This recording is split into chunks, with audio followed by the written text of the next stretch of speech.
in progress. Concerning Parsh Mishpatim, and then we're going to bring it back to the questions that we had on the Haftorah about the different levels of Oila Regel, the Oila Regel that took place in the times of the first and second Beis Hamikdash versus the Oila Regel that will take place every month and every week in Mashiach's times. But now he's going to go completely off of that and go into speaking about our Parsha. Ois Beis, line 12. Yesh lahakdim tchila mashenamar b'aschal parsha shavua, to be able to understand what we spoke about above. We need to first preface what says in the beginning of the parsha of the week. Ve'ela mishpatim mishtasim lefneim. These are the laws, statutes, whatever civil laws that you shall place before them. When you will acquire a Hebrew servant, it's known the examination of this in the Mamorim of the Alter Rebbe, the Mittler Rebbe, the Tzemach Tzedek, and the other Rebbeim. The Tzarech Law, we need to understand the Lefneim Mashma L'Shoin Rabbim, when it says before them, it says in the plural. V'chisikna, when you will acquire, U'Lashon Yachid, it's in the singular. It's singular you, when you will acquire in the singular. Instead, it should have said, when they will acquire, just like it says, when you place the laws before them. So see, when they acquire. So why does he switch from the plural to the singular? The idea behind this is that when it says you, the singular, will acquire, it's referring to Moshe Rabbeinu. In the simple reading of the text, we're talking about you will place the laws before the Yidden, that when the Yidden acquire a servant. So therefore, it should have said, just like it said Lefneim in the plural, it should have said Yiknu in the plural. But here he's saying, no. The sikna is referring to the one who places the laws in front of him. Who's the one that places the laws in front of him? Moshe Rabbeinu. So Moshe Rabbeinu is the one that places the laws in front of them. That very Moshe Rabbeinu is the one who is acquiring the servant. So he says, the word kisikne is not going on what it says, lifneihem, before the Yidden, then we'll have to say kisiknu, kiyiknu. But rather, the haino mashenamar ve'ela mishpat mashetasim. It's going on what it says earlier. These are the mishpatim that you will place. Moshe Rabbeinu olav shalom davke yasem mishpatim lefneim. Moshe Rabbeinu is the one that's placing the mishpatim before them. And when it's talking about Moshe Rabbeinu, it also says v'zau gam mashenamar tasim lashon yachid. It says, when it says the word tasim, it doesn't say tasim lefneim. Doesn't make any sense to say you in the plural will place it in front of them. But it says Tasim in the singular, the Koyal Moshe, because it's referring to Moshe Rabbeinu. She'inyan ishal Moshe, who inyan Torah. Torah and Moshe are the same idea. Moshe is all about Torah. Torah is called Torah's Moshe Avdi. In other words, he is the one that presents the Torah. So therefore it says Tasim in the singular, you, referring to Moshe Rabbeinu. Afterwards he says, before them, in the plural. Hainu, this means Shaydei Moshe Rabbeinu, Shaydei Moshe, top of page Ches. Hoisam Shochas HaTorah l'chol echad v'echad miYisrael. There was the drawing down the Torah to every single Yid. That's why it says Asher Tosim Lefneim. You, Moshe Rabbeinu, will place it before them, because you, Moshe Rabbeinu, whose being is Torah, draws Torah down to all the Yid. This is also what the Chazal said. It's brought down Allah in the laws of Talmud Torah for the Alter Rebbe. From the pasuk that you will place before them, we derive that Torah study has to be in a specific manner.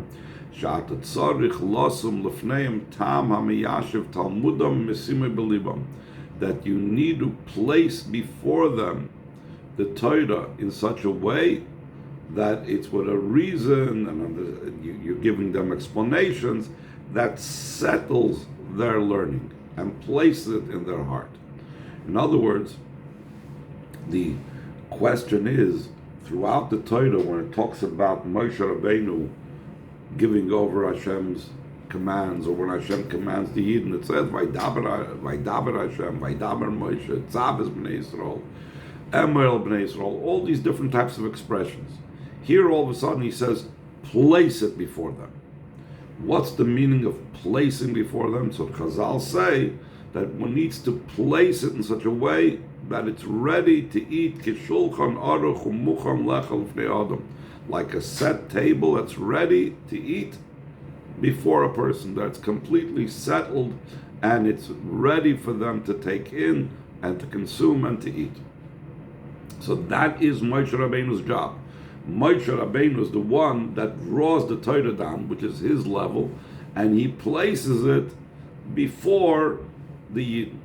In a similar vein, that Asher Tosim Lefneim is going on Moshe Rabbeinu, we answer that when it says Kisikne Eved Ivri, that when you will acquire an Eved Ivri, he's not talking about Klal Yisrael, it's talking about Moshe Rabbeinu will be the one that's acquiring the Eved Ivri. As the Maimer will later explain what that means, that Moshe is the one that's acquiring the Eved Ivri. It's gonna be a little bit later on, or maybe a lot later on. So line 9, second paragraph on page Ches, we still need to understand. This parsha comes a continuation to the parsha that speaks about Matan Torah. Last week's parsha Yisrael, speaks about the giving of the Torah on Har Sinai. Shibon is parsha Aser Sadibris, that in the parsha, last week's parsha, it's detailed and explained the 10 dibros. Shekoilin is called Taryaga mitzvahs, that we know the 10 dibros include all the 613 mitzvahs. K'moshehevi Rashi b'shem Azor Rav Sadia Goin, like Rashi brings in our parsha in the name of the sefer called the Hazoros of the Rasaga Rav Sadia Goin. The Rav Sadia Goin explains how in all the Aser Sadibris is hinted various mitzvahs of the Torah to include all the 613 mitzvahs in the Aser Sadibris. So if so, the question is, why wait till now to tell us this idea of Tosim Lefneim? Why over there? In other words, by the Aser Sadibris, where it's including the entire Torah, doesn't he use the term over there, Asher Tosim Lefneim? Aladavke Khan, specifically over here, B'shaychas Ladin Dechisig Navid Ivri, with the connection of the halacha of that you will acquire a Hebrew servant.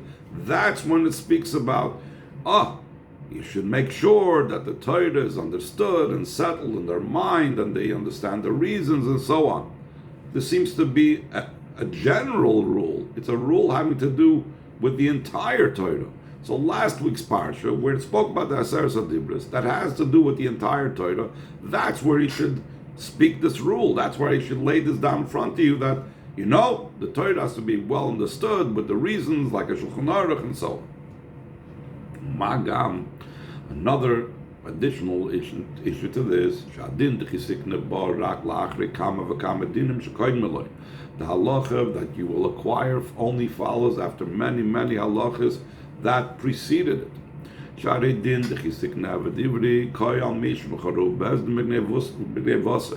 halacha of that you will acquire an Eved Ivri refers to someone that Bezdin sold him in his because he stole and he didn't have money to pay, so Bezdin goes ahead and sells him to be able to raise the money to pay back for what he stole. Kedisa Pirish Rashi, like it's brought down Pirish Rashi, that's the particular type of Eved Ivri that it's referring to over here. It's not talking about an Eved Ivri that sold himself and so on. So therefore there's multiple steps over here. Till we reach the halacha of Eved Ivri, there's many other halachas that preceded this event. First of all, this was following his stealing. And this is following that even after he stole, he has no money to pay. Only then is when Bezdin sells it. Before you make him pay, you need to have someone that's going to tell him that he has to pay, and you need to have someone that's going to sell him.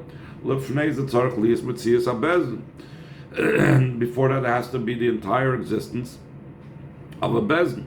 How much more so there has to be the prohibition of leisignev of aseres hadibris. So there's so many other halachas that are necessary to be taught, and therefore to be necessary to be well explained, and need to be set in front of the person like a Shulchan Aruch before we get to the halacha of Eved. What about the halacha of not stealing? What about the halacha of bezin selling? What about the halacha of paying back the theft? All of these halachas should also be taught in such a way of tasim lefneim, of being clear. Therefore, line 23 says, "In came b'yoyser in moving. If so, it's even more not understood. What's the reason that when it says that you will place before them, it says this specifically in connection to the halacha of when you will acquire a Hebrew servant? What is the idea of before them? Could have just said Elam Mishpatim Asher Tasim. What specifically lifneya, before them? Tasim, lahem, maybe some other expression. Why specifically do we use the term lifneim, which again is not used in other halachas in the Torah? It doesn't say daber al bnei Yisrael or daber lifnei bnei Yisrael. It just says daber el bnei Yisrael. Maybe it could say tasim el aleim, to them. What's the lifneim? What's the idea again of kisikna that you will acquire, especially since it's talking about Moshe Rabbeinu's acquisition? So what is it referring to? Oizgin, bottom of the page. This will be understood by first prefacing the whole discussion of what happened by Matan Torah that's brought down Masechtas Shabbos. Over there he brings down the story. Malachim tonu, the Malachim complained. The Gnuza, this precious, this treasure, this beloved treasure, this hidden beloved thing. They told Hashem, you want to give it to flesh and blood. Place your glory on the heavens. In other words, leave the Torah with us. Despite their complaint, top of page test, the Torah was not given to the Malachim. Like we know, the Torah is not in the heavens. Rather, it traveled and descended until it was given specifically down here below. The Makim Shalom Mitzrayim, a place that you descended to Egypt. And there's a Yitzhahara between you, like the famous answer that Hashem told the Malachim. He said, it says in the Torah,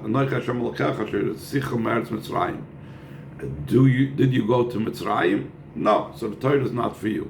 It says don't steal, don't kill, etc.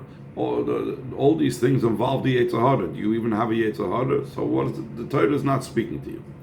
So therefore, the Torah is meant to be and come down in a place where there's Mitzrayim, and where you can go into Mitzrayim, and where there's a Yitzhahara. And not only is this all in a spiritual sense, until the Torah is actually enclosed in physical items. You make the tefillin from physical parchment, that sits from physical wool. And even more so, it's enclosed in the complaints of the Yitzhahara that's amongst you. That these are false complaints. The Yitzhahara comes to a person with all different types of excuses and complaints that are false. This one says like this, and this one says like that. In other words, the dispute between two people that come to Bezdin, obviously, many of the times, one of them is saying something false, whether intentionally or unintentionally, but he's saying something false. So the Torah comes so low, even to a place that is dealing with falsehood. That's how low Torah is. It's in place of Mitzrayim, it's a place of Yetzirah, it's a place of lies, which is a very great descent for Hashem's Torah and Hashem's wisdom. Line 8 on page Tes. The idea behind this is, like was explained in a previous mimer that year in Tafshin Lamed when this mimer was said. The fact that the Torah traveled and descended many levels, till became enclosed down here in this world, is a matter of a great descent. But this descent is for the sake of an ascent. What does that mean?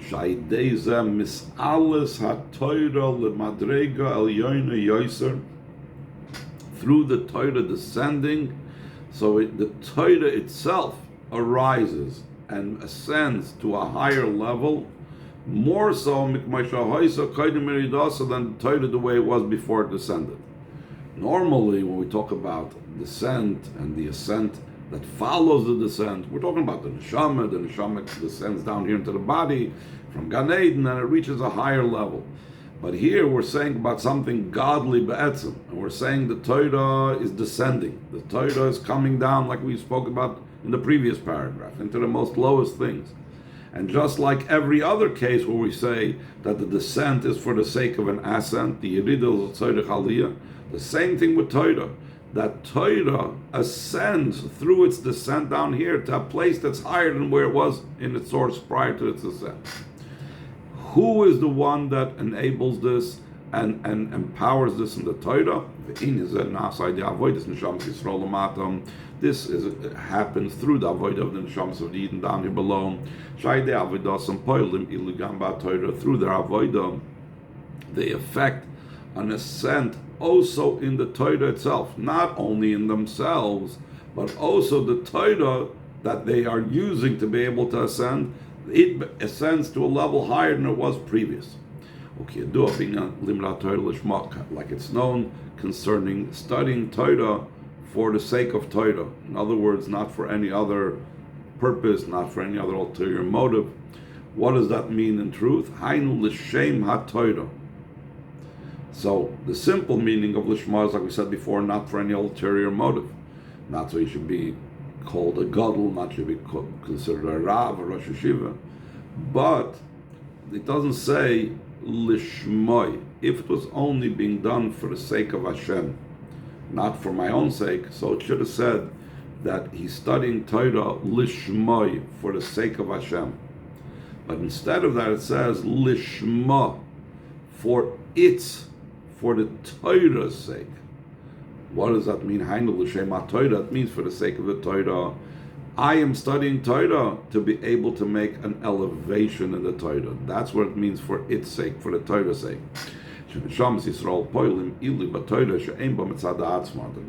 of Yidden affect an ascent in the Torah that the Torah on its own does not have this level. That's because of the great quality of the neshamas of Yidden, that they can do this.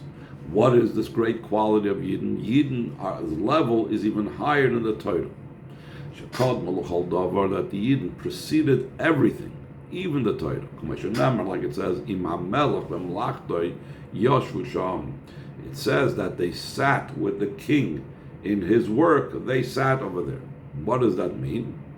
That the Yidden were there when Hashem was doing and making the world and everything pertaining to the world. And what were they doing? Amr Chazal said,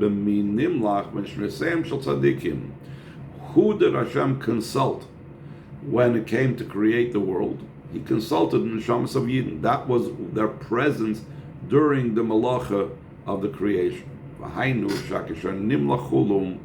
Already past the decision. Once he already decided to create the world, the neshamas were already in existence, or were already there. That means that the neshamas are even higher than the level where Hashem came to the decision about the creation of the world. HaTorah, they are rooted in Hashem's very essence, top of page Yud, higher than even the root of the Torah. So once we understand that the Yidden source and root is higher than the Torah, since in their root they are higher than the Torah, therefore, when a Yid down here studies Torah, he affects and causes an ascent in the Torah. Line 3.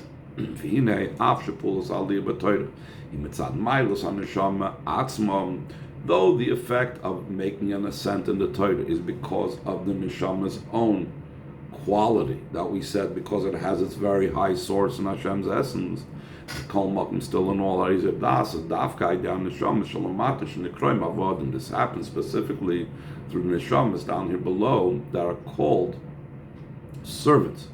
Not through the neshamas the way they are above that are called children. We know that Yidden are called by both terms. Yidden are called servants of Hashem, and Yidden are called children of Hashem. And throughout Mefarshim and Chassidus, it speaks about when and how Yidden are called Banim, and in what situations and how and who is called servants. One of the ways how the Maimer presents it over here is that the neshamas down here that are at a distance, if you will, from Hashem, they are called a servant. The neshamas above that have clear revelation of Hashem and an open relationship with Hashem without any type of interference, without any types of things trying to block it, they are called Banim. So the Rebbe says, only avodim of the neshamas Yisrael, only the Yidden, the way they come down to be an eved, they are the ones that are going to make this ascent in Torah. In other words, the neshama in Gan Eden, they cannot make the ascent in Torah. The neshama, the way it's down here, is an eved. So let's look at line 7. The ascent that happens in the Torah specifically through the avoid of a servant, and not through the avoid of a child. The difference between a son and a servant. The level of Bain in the spheres is in the midas of Atzilus. It's called a child in regards to Chachma, Bina, father and mother, and higher than that. We know that Chachma, Bina, like we have right away in the beginning of Tanya, Chachma, Bina is father and mother. And the children that they have are the emotions. That's Zeir Anpin. So Zeir Anpin is considered the Bain in comparison to Chachma, Bina, and also considered a Bain in comparison to higher levels than Chachma, Bina. That is the level of Yidden being a Ben. That's the level of the Neshamas of Atzilus, which a lot of times Chassidus also is, that's the delineation. Neshama of Atzilus is called Ben, and Neshamas of Biyah is called Eved. As opposed to the level of the servant, that is the Neshama, the way it already came down to the worlds of Bri Yitzir Asiyah. And specifically, and even more so, is like we said before, Neshama down here versus Neshama above in general. Bri Yitzir Asiyah Gufam, and the worlds of Bri Yitzir Asiyah themselves, Ba'asiyah Dafka, specifically in the world of Asiyah, that's where we are primarily the level of Eved.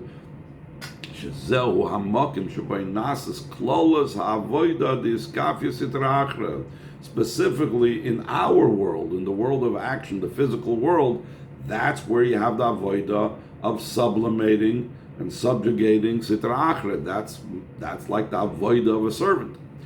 Not that he's holding by it, not that he wants it, and so on.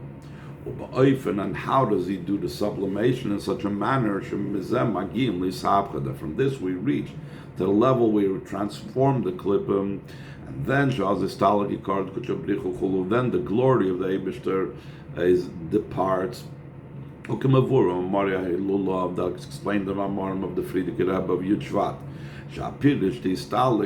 What does it mean that it departs?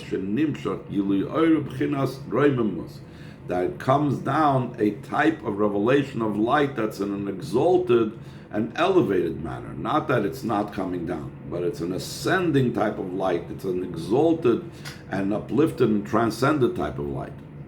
V'hainu, this means she'ein hakavana shlo nimshach lamata. It doesn't mean when it says istalik ikar l'kshabrichu that the light does not come down here below.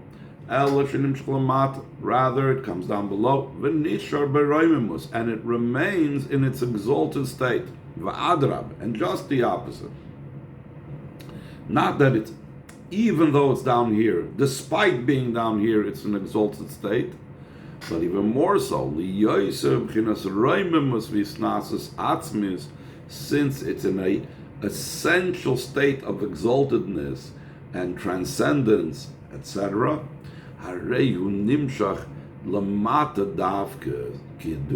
That's why he specifically comes down. It says that Ram Hashem misnase v'zdaka shval ruach, that because Hashem is so exalted, the more exalted one is, the more one sees the lowest and the downtrodden and the most humble and so on. So the same thing over here.